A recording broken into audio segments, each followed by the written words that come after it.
Assalamualaikum warahmatullahi wabarakatuh. Kawan-kawan, saya ada sebuah buku novel karya Buya Hamka yang bertemakan Menunggu Beduk Berbunyi. Ya. Jadi di dalam buku ini ada dua kisah. Jadi kalau orang yang suka membaca novel sangat menyenangkan baca buku ini karena tidak hanya satu kisah tetapi ada dua kisah. Ya. Dan ini salah satu kisahnya bertema Menunggu Beduk Berbunyi dan tema yang keduanya adalah Dijemput Mama. Ya, kalau dari kata judulnya adalah Dijemput Mama. Ini memang novel ini berlatar di daerah Sumatera dan juga diceritakan pada waktu zaman sebelum kemerdekaan, itu pada saat zaman penjajahan. Jadi dengan membaca buku ini kita istilahnya mengenang kehidupan di masa sebelum Indonesia merdeka. Baiklah, saya akan membacakan sinopsis ceritanya terlebih dahulu. Simak ya, teman-teman. Buku ini berisikan dua novelet Hamka, yakni Dijemput Mama dan Menunggu Beduk Berbunyi. Dijemput Mama menceritakan kegetiran hidup dari seorang pemuda Minang bernama Musa.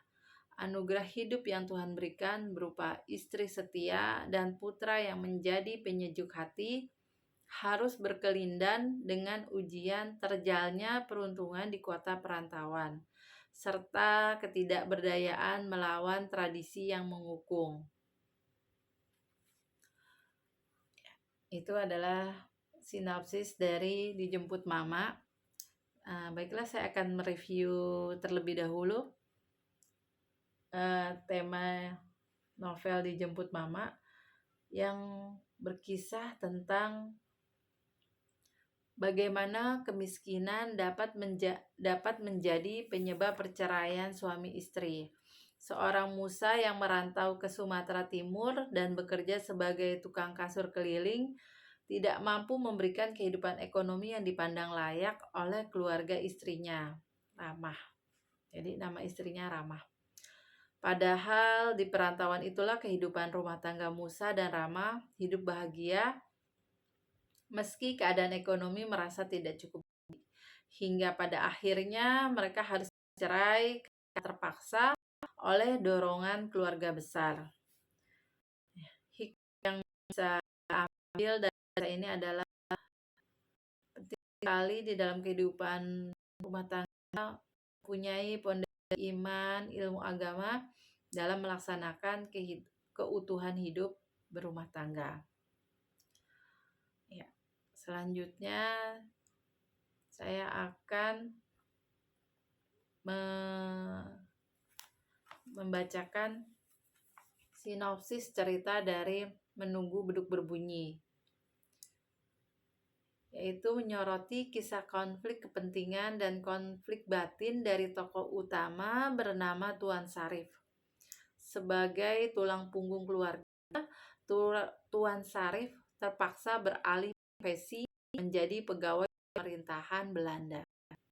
Akibatnya Tuan Sarif harus hidup menanggung beban desa, dicibir, dan dijauhi oleh masyarakat.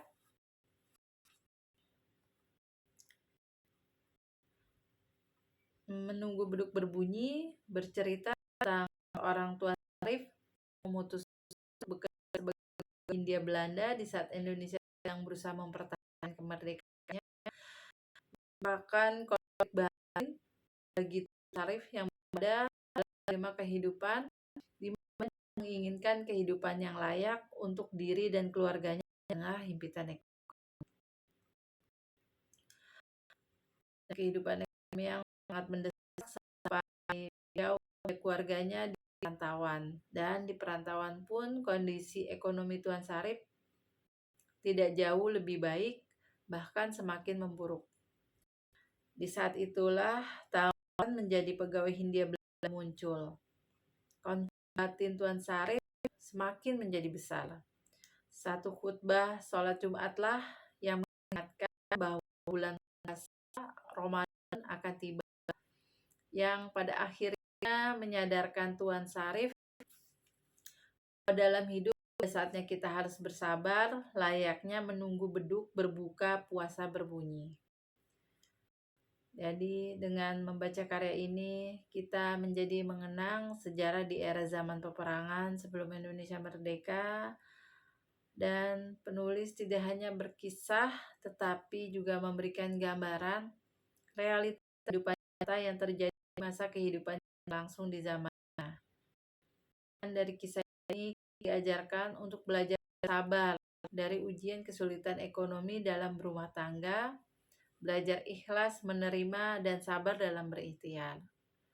Semoga dengan kita banyak membaca atau mendengar kisah-kisah kehidupan rumah tangga orang lain, menjadikan kita lebih luas pengalaman kita, dan kita juga bisa mengambil pelajaran dari kisah kita tersebut.